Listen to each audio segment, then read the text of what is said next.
Réputé pour ses bâtiments au standing, le quartier Angré-Château a mal à ses voies.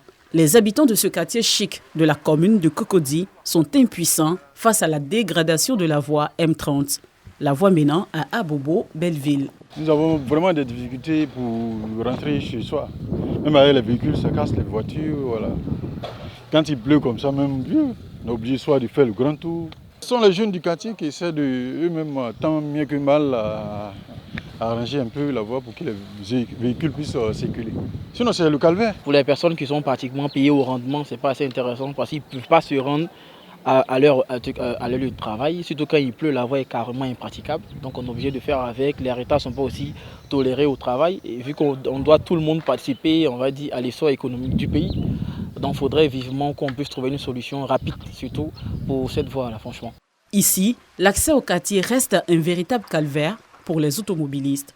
Angré-Château, vraiment pour entrer même, c'est pas facile. Quand il pleut comme ça même, pour entrer ici même, tu ne peux pas. Quand il pleut comme ça, il y a des points dans l'eau, on ne voit pas. Quand tu rentres, tu sors, tout est pneu est crevé. C'est pas facile. Si certains sont obligés de ralentir pour éviter d'éventuels dégâts, d'autres contrôlent leur véhicule après chaque traversée de flaques d'eau. Et pourtant, nous sommes à Angré-Château, là où de nombreux Ivoiriens rêvent de résider. Ça fait pratiquement 3 mois parce que moi j'ai aménagé ici en janvier dernier. Et pratiquement quand il pleut, on a tous les 1000 problèmes ici pour sortir, pour stationner, tout ça.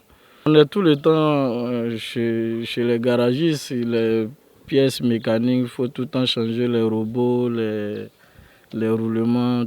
Eau usée et moisissure tout le long de cette voie impactent négativement l'activité de cette vendeuse d'attiqués, installée à quelques mètres de là. La voie est gâtée. À peine même si les clients viennent s'asseoir pour manger, certains font beaucoup d'emporter. Donc l'état de la route ne nous arrange pas. Ils vont passer, ils vont rouler à une allure, ils ne vont même pas considérer qu'il y a des gens à côté. Quand il passe, il fait verser son eau et puis s'en va parce qu'il est dans sa voiture. Ça a versé sur toi et puis tu as fait quoi? Tu as dit quoi? Il est parti. Donc on fait avec. On demande à ce que les gens nous viennent en aide par rapport à cette voie-là, c'est tout. C'est une voie principale. Nous, les commerçants, ça peut nous arranger. Et puis arranger aussi la population.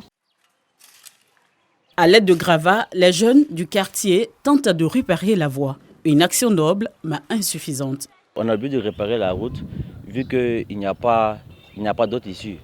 C'est-à-dire que c'est notre seule voie. Et quand il pleut, la route est vraiment dégradée. Donc on a obligé de mettre quelques gravats, essayer de remblayer un peu pour que les voitures puissent passer, pour que tout le monde aussi puisse passer. Ce que nous faisons, c'est pas suffisant. Puisque à chaque fois qu'il pleut, ce que nous faisons, c'est comme si c'est zéro. Vu que quand il pleut, l'eau balaie tous les gravats que nous mettons. À l'instar de la voie M30, plusieurs voies du quartier Angré-Château dans la commune de Cocody connaissent une dégradation sans précédent. Face à cette question, les populations ne désespèrent pas pour autant. Elles espèrent que les autorités en charge des infrastructures routières apporteront une réponse au calvaire des riverains et automobilistes.